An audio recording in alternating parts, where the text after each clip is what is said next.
नहीं देना, मेरी आस्था टूट न जाए। सुख इतना नहीं देना हनुमत, अहंकार जो मन में आए, पर इतना भी दुख नहीं देना, मेरी आस्था टूट न जाए। है यही विनती मेरी, बाकी है मर्जी तेरी। है यही विनती मेरी, बाकी है मर्जी तेरी। हम संत महात्मा ब्राह्मण कन्या नातेदार रिश्तेदार समाज पर समाज हम सभी को इसमें निमंत्रण देकर अपने पुरखों के कल्याण के लिए उनको तर्पण करते हैं कि उनका कल्याण हो, उनको जल्दी से जल्दी अच्छी योनि या उनका मुक्ति का मार्ग मिले। ऐसी हम परमात्मा से विनय करते हैं। और इसमें ब्रह्मचर्य का पालन करना। ब्रह्मचर्य का पालन तो 4 मास का है, भाद्र मास, आषाढ़, भादो, ग्वार और कार्तिक। पूरी कार्तिक की जो बड़ी पूर्णिमा आएगी, ठीक है, ठाकुर जी की पूर्णिमा आती है कार्तिक। 4 मास का ब्रह्मचर्य का पालन, और इसमें और माताओं में तो बिल्कुल नो टच। बिल्कुल यही तो साधना का खेल है। तब तो आप बोल पाओगे, तब आपकी वाणी निकल पाएगी, तब आप ठहराव ला पाओगे, तब आप चल पाओगे, तब दौड़ लगा पाओगे, तब आपके शरीर में एक रोमांचक, एक तेज प्रकाश जागृत होगा। अब घर की चिंता करके घर को दौड़ लगाओगे तो घर में तो कुछ मिलने वाला नहीं है। अच्छा, मैं घर की बात करता हूं तो इधर क्यों देखते हो आप? मैं तो डॉक्टर साहब आपसे ही कह रहा हूं, आप भी घर को बहुत भागते हो। हम सब कमजोर हैं। मैं व्यक्ति विशेष किसी पे आक्षेप नहीं लगा रहा हूं, हम सभी कमजोर हैं। हम सभी कमजोर हैं। बस यहां सबसे बड़ी जेब तो आज पंडित जी से कह दिया या डॉक्टर, ये नहीं, ये छोटापन होता है। हम पूर्ण नहीं है, हम में से कोई भी पूर्ण नहीं है। हम सभी अधूरे।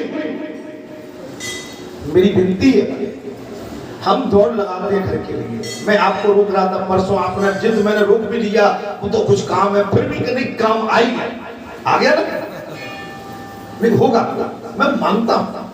लेकिन गए तो हम काम, देखिए ईश्वर के लिए हमें, अगर जी मुझे आज गद्दी मुझे भगवान ने दी है, अगर मैं इसको ठुकराऊंगा तो इससे बड़ा अपमान हमारे जीवन में कुछ हमारे धर्म का हो नहीं सकता है। अरे भगवान ने बड़े बड़े राजा महाराजाओं को जो नसीब नहीं करवाया, ये व्यास गद्दी, ये धर्म अर्चना पूजा, ये किसी मंदिर के प्रमुख पुजारी बनना, ये आसान बात नहीं है, असंभव। अगर हमने अपने पद को कद को कहीं छोड़ दिया। अच्छा एक बात बताता हूं, आज मुझे भोजन तो मेरी या बेटी मुझे परोसती है, या कोई कन्या मुझे परोसती है, मुझे तो उसी के हाथ से भोजन अच्छा लगता है। अब मैं डेली बदलूं कि आज मुझे जो भोजन कराए तो मेरे खान पीन में आनंद नहीं आए।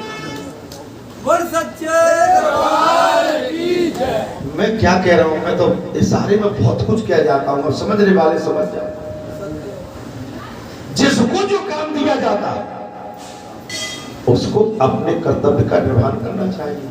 तुमने कभी नहीं देखा होगा, मुझे 25 साल सेवा यहाँ बैठे बैठे हो गई, मैंने आरती पुजारी से कभी नहीं ली कि बालाजी की आरती मुझे दे तो मैं करता हूँ। मुझे मालूम है, समझ में आ गई कि नहीं आ गई? तो यही तो तपस्या है। अरे हम एक सप्ताह 4 दिन, हम 4 दिन ढंग से पूजा न कर पाए, 3 दिन न कर पाए। मैं किसी का अच्छा नहीं लगा, मैं तो एक बात कह रहा हूं, हम में से सभी कमजोर है कहीं न कहीं। मैं भी कमजोर हूं, मैं भी भाग लेता हूं। पहला अपराधी तो आपका मैं खुद बैठा हुआ, ठीक है। और धर्मांड का महत्व क्या है, ये महत्व समझो भैया। 27-28 साल से एक जगह पर कथा चल रही है, और एक मुखाग्र बिंदु से चल रही है, एक स्थान पर चल रही है। इससे बड़ी विशेषता आपको क्या मिल सकती है? आपका कुछ लग नहीं रहा है, आपका कुछ लग नहीं रहा है, आप समय निकाल के नहीं आ सकते।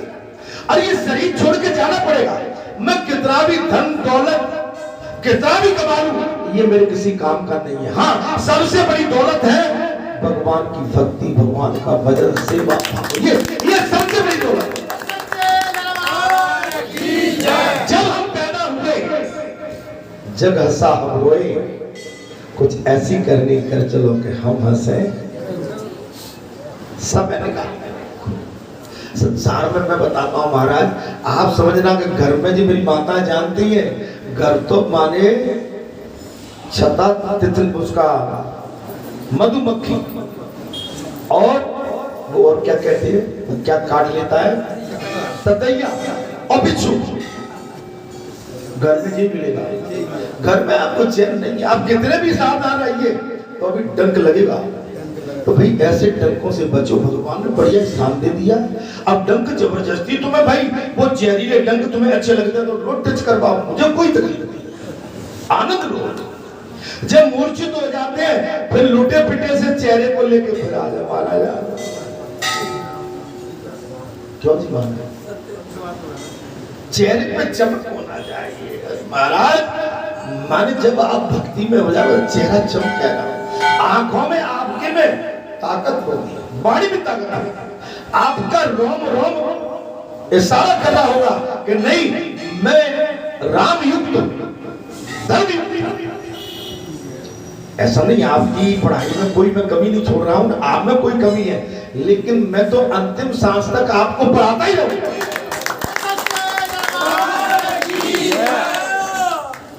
कथा कहने से पूर्व भाग्य सौभाग्य की बात है कि श्राद्ध इस समय चल रहे हैं, अपने पूर्वजों को, अपने पितरों को तर्पण हम दे रहे हैं, हमारे लिए भाग्य सौभाग्य की बात है। इसमें जितना भी आप दान पुण्य कर सके, अपने पुरखों के कल्याण के लिए, मुक्ति मार्ग के लिए आप अच्छे से अच्छा कर सकते हैं। ये नहीं कि घर में अकेले श्राद्ध कर लिया, अकेले बहू बेटा और मोड़ी मोड़ा नाती में बैठ के अकेले खा लिया, न, ये श्राद्ध नहीं माना जाता।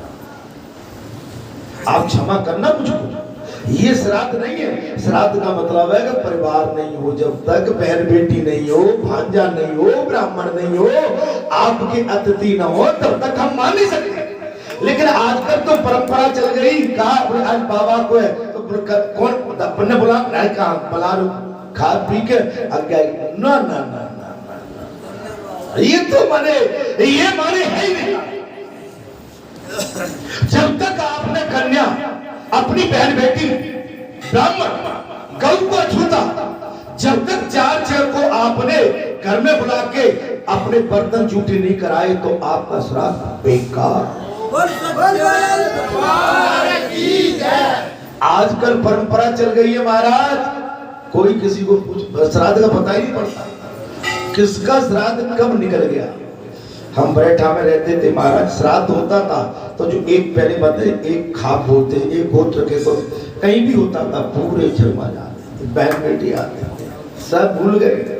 अब तो घर में दो भैया हैं तो दोनों भैया अलग अलग क्या कर रहे हैं।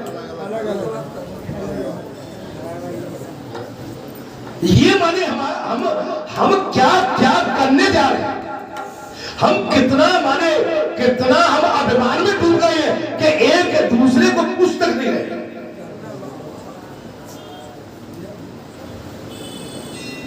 मैं गलत बोल रहा हूं तो मेरी बात नहीं हो सकती।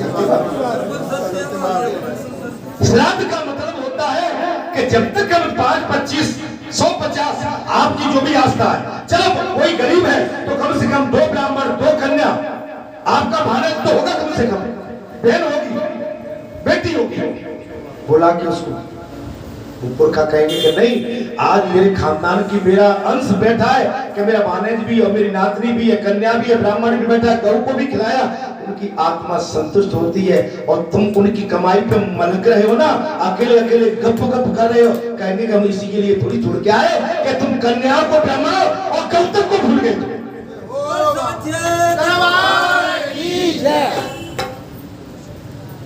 मैं आगे तो बहुत कुछ कहूंगा, मेरी बात बुरी जरूर लगती हुई, मैं पढ़ के नहीं आता हूं, मैं हाथ उठा रहा हूं, वो तो करंट जहां है कुछ। कोई कहे कि मैं प्लानिंग से घर से निकलता हूं, मैं कभी नहीं निकलता, मैं पुस्तक उठा के नहीं देखता हूं, मैं तो बस सीताराम और गहरी नींद में डला रहता हूं, मुझे पता नहीं, हाँ आके मेरे अंदर का किवाड़ अपने आप खुल जाते फाटक।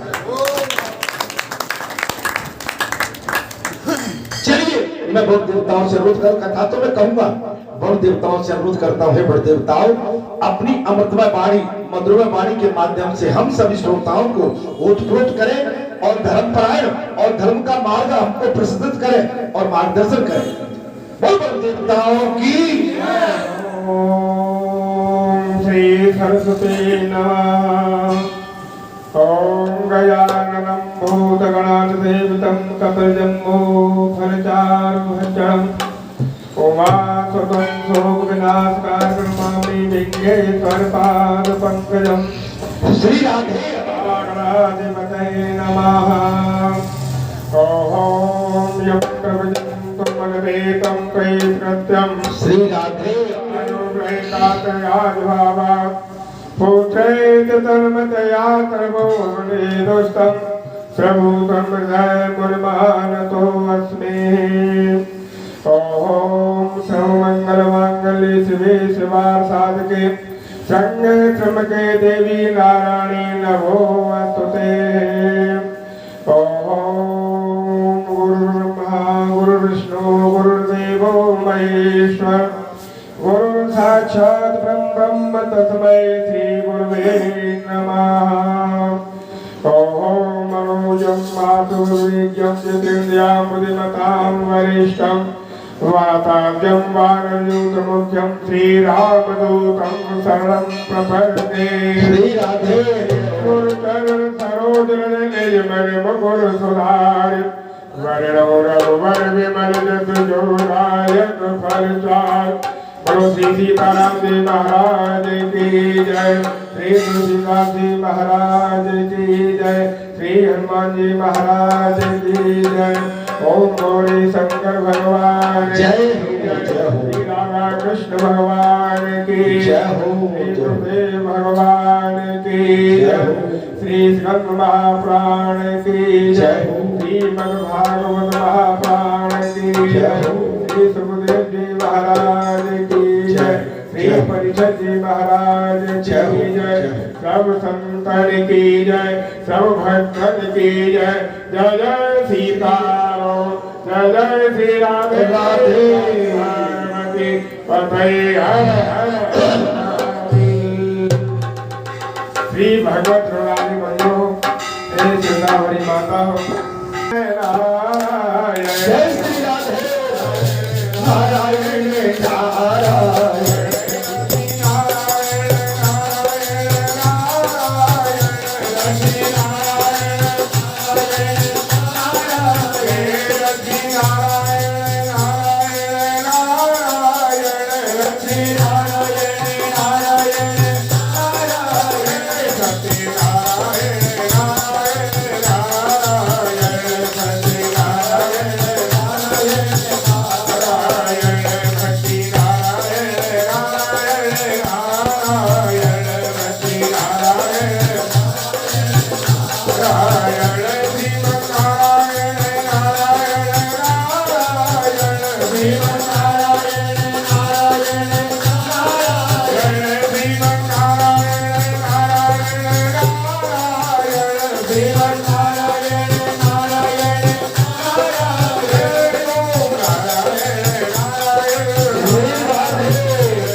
नमस्कार